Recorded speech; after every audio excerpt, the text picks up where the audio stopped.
네, 미국 대선을 한 50여일 앞두고 북한 김정은이 핵시위에 나선 의도, 이번에 공개된 시설의 생산 능력, 그리고 앞으로 한반도 안보 지형에 어떤 파장을 미칠지 박원곤 예화여대 북한학과 교수 모시고 자세히 좀 들어보도록 하겠습니다. 어서 오십시오. 네, 안녕하세요. 자, 여러 해석들이 쏟아지고 있는데요. 왜 김정은이 이 시점에서 이 핵시설을 공개를 했을까요? 미국과 국제사회를 향해서 북한은 사실상 영어를 써서 그렇습니다만 디팩터 핵 보유국으로 인정받고 그다음에 미국과 핵 군축 협상을 하겠다라는 명백한 정치적 메시지를 보냈다라고 생각이 되는데요. 네네. 북한은 아주 지속적으로 핵 보유 의지와 핵 능력을 보여주고 있죠. 특히 작년 연말 연초 김정은이 직접 한국을 유사시 무력을 사용해서 점령하겠다 얘기를 한 후에 네. 지금까지 꾸준히 그들의 핵 작전 계획, 핵 능력, 전술핵 부대를 계속 보여주고 있거든요. 그 더불어서 이번에 우라늄 농축 시설을 보여준 것은 뭐라고 하더라도 자신들은 그 공격 능력을 계속 유지하고 네. 더 증가시키기 위해서 핵물질을 계속 만들겠다라고 얘기를 하는 건데 네. 이건 일종의 말씀드린 것처럼 미국과의 핵 군축 협상을 위한 빌드업 과정을 지금 가고 있다. 그래서 완전한 그 북한의 비핵화라는 것은 비현실적이다. 뭐 사실 안타깝지만 미국 내에서 그런 얘기들이 네. 나오죠. 얼마 전에 민주공화당 양당 정강 정책에도 한반도 북한의 비핵화라는 그 목표가 빠졌지 않습니까? 그러니까 그런 틈새를 노려서 자신들의 목표를 달성하겠다는 의도가 있어 보입니다. 자, 말씀하신 것처럼 민주공화 양당의 정강 정책에서 빠졌습니다. 북한의 비핵화. 그렇다면 누가 대통령이 되더라도 트럼프나 해리스 누가 되더라도 북한을 핵 보유국으로 그럼 인정할 가능성이 있어 보이는 겁니까? 그거는 안 되죠. 왜냐하면 핵 보유국으로 인정하는 순간 1968년부터 구축됐던 비확산 체제가 사실상 무너지게 됩니다.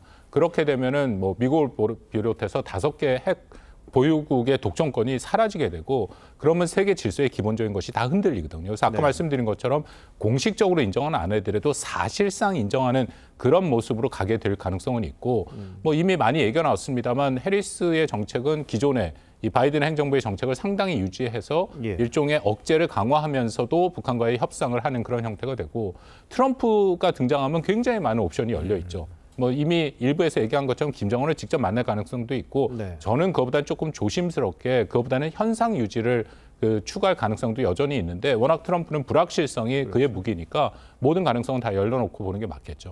자, 이건 아무래도 미국 대선을 의식했다 이렇게 볼 수도 있지 않습니까? 그렇게 봐야 될 것 같은데 그렇다면 앞으로 남은 건 핵실험이잖아요. 7차 핵실험. 가능성은 어떻게 보십니까? 가능성이 너무 크지는 않습니다. 아, 그런가요? 예, 왜냐하면은 아까 말씀드린 것처럼 북한의 입장에서는 좀 기회를 봤다고 하는 게 미국 내에서도 북한의 완전한 비핵화라는 것이 비현실적인 목표다라고 얘기를 해서 일종의 핵 군축의 그런 얘기들이 나오거든요. 근데 여기서 7차 핵실험을 해버리면 틀림없이 미 대선에서 북한에 대한 강경한 입장들이 나올 수밖에 없고 네. 그렇게 되면 기존의 억제와 또 더불어서 제재가 더 강화될 수밖에 없고 또 이 핵 카드라는 것은 핵실험 카드라는 것은 손에 쥐었을 때 의미가 있는 거지 그것을 실제 사용했을 때는 그만큼 네. 효과가 떨어지는 거고요.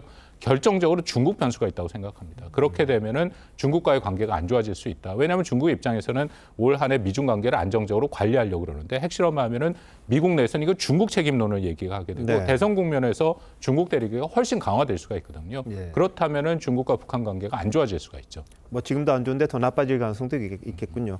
자, 이게 강선지구라고 지금 알려져 있는데 이게 맞다면요. 핵시설 관련된 이야기 좀 여쭤볼게요. 북한이 공개한 사진 보니까 굉장히 원심 분리기가 빽빽하게 들어 있습니다. 한 1년에 한 8개 정도 만든다. 근데 핵개발이 그럼 어느 정도까지 돼 있다고 봐야 합니까?